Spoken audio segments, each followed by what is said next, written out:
Okay, let's dive right into one of the most cutthroat spaces in all of business, fast-moving consumer goods. We're going to break down how these brands plan out their marketing budgets to win your attention and, let's be honest, to win a spot in your shopping cart. Just picture it for a second. You're walking down a supermarket aisle. It's an explosion of colors, logos, and promises.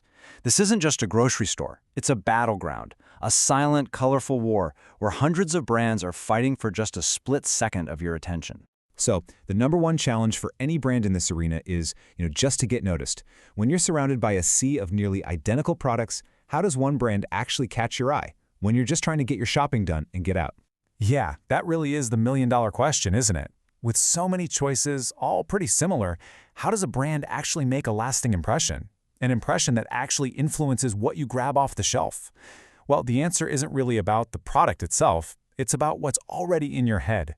And that, right there, brings us to the secret weapon in this whole fight, brand awareness. It's the key. It's what wins that split-second decision you make, often before you even consciously think about it. But what does brand awareness really mean? You hear it all the time. Well, at its core, it's just about recognition. It's simple. When you see a logo, a package, or hear a brand's name, do you know who they are? Do you know what they're about? If the answer is yes, then half the battle is already won. And here's why that's so incredibly powerful. That recognition, it creates familiarity. And familiarity, well, that builds trust. When you're faced with a dozen different options, we all instinctively lean towards the one we recognize. It's a mental shortcut that just nudges that product right into your cart. Okay, but how do you build this awareness? It's not free, it takes resources. So we have to talk about planning. The best way to think about setting a marketing budget is like you're planning a full-on military campaign. You need a solid strategy before you even think about deploying your troops. So, before you spend a single cent, you've got to survey the landscape. You have to ask, are we a tiny startup just trying to get noticed, or are we an established player defending our turf? What are our competitors up to? What are they spending? That gives you a benchmark. And finally, what's the actual goal here? Is it pure awareness, or are we trying to drive sales right now? Those objectives are going to shape the entire plan.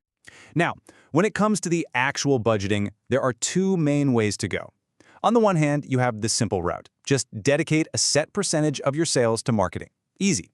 On the other hand, there's a more strategic way, where you base your budget on specific goals, like, say, putting extra cash behind a big new product launch.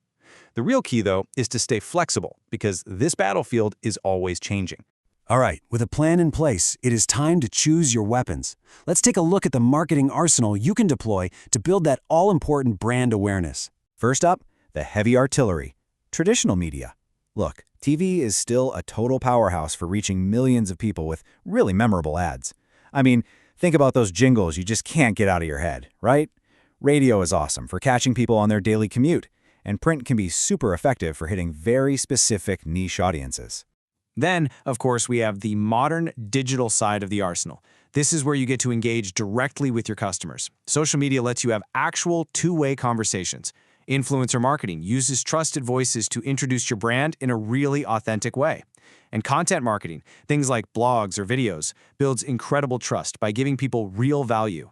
And you can't forget these other crucial tactics. Sponsoring a local team or a community event, that can create some seriously powerful, positive feelings about your brand. Good PR can land you media coverage that feels way more credible than any ad. And of course, in-store promotions are your last, best chance to grab a shopper's attention right at the moment of truth. So once you've chosen your weapons, you have to remember that winning isn't just about brute force. It's about strategy. This is where we shift from just spending money to spending it smartly, using data as your battlefield intelligence. In today's world, there is absolutely no reason to just guess what's working. The data is all there. The most successful brands have moved way, way beyond that old spray and pray style of marketing. So here's the playbook for a data-centric approach. First, you measure everything using what we call KPIs, or key performance indicators. Then, you analyze all that data to figure out exactly how each ad, each post, each email contributes to a sale. And finally, you use that knowledge to constantly experiment, testing different messages and ads to see what people really respond to. It creates this powerful loop of constant improvement. Okay, let's bring this all together. Because conquering the FMCG landscape isn't about one single victory. Nope, it's about winning the long game. So, to recap, Winning this brand marathon really boils down to 4 key things. You have to know your battlefield, inside and out. You've got to use data, not guesswork, to spend your money. You need a diverse arsenal of marketing channels, both old and new. And you can never, ever stop measuring, learning, and adapting your strategy based on what the data is telling you. At the end of the day, it's just so important to remember that this is a long-term commitment. It takes consistent effort and a really clear message across all your channels to build the kind of recognition and trust that leads to real long-term success. So the next time you're in that supermarket aisle, just remember that invisible battle that's happening all around you. The real fight isn't for shelf space, it's for a tiny but incredibly powerful piece of real estate inside your mind. The real question is, which brand is winning?